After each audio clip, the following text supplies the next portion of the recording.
বন্ধুরা, আজকে আমি আরেকটা নতুন রেসিপি নিয়ে এসেছি। আজকে আমি বানাইনি, আজকে বানিয়েছে আমার ছোটো মেয়ে। ও কি বানিয়েছে? ও বানিয়েছে আইসক্রিম।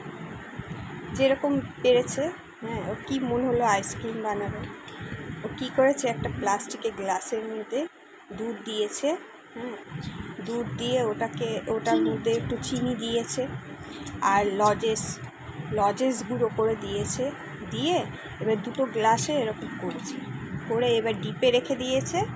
রেখে এবার পরের দিন যখন বার করছি, এই যে দেখুন, আপনাদের দেখাচ্ছি ওটা কীরকম টাইপের হয়েছে। সাইড দিয়ে কেটে কেটে এবার বার করছি। ও যে ছোটো মানুষ, তো কী মনে হয়েছে ও আইসক্রিম বানাবে নিজে নিজে। আগেও একদিন বানিয়েছে, এটা আপনাদের দেখানো হয়নি, আজকে এটা আপনাদের দেখাচ্ছি। এই দেখুন, আবার কাঠিও দিয়েছে এর মধ্যে। আপনারা দেখে বলবেন কেমন হয়েছে। আগে একদিন যেটা বানিয়েছে সেটা খুব টেস্টি হয়েছে খেতে। এই দেখুন, ছোটো মানুষ ছোট ছোট হাতে এগুলো বানিয়েছে। এই যে যেমন পেরেছে, আপনারা একটু দেখবেন, দেখে লাইক করবেন, কমেন্ট করবেন, শেয়ার করবেন। এই যে লজেসগুলো তলায় পড়ে আছে, দেখুন ছোটো মানুষ বানিয়েছে।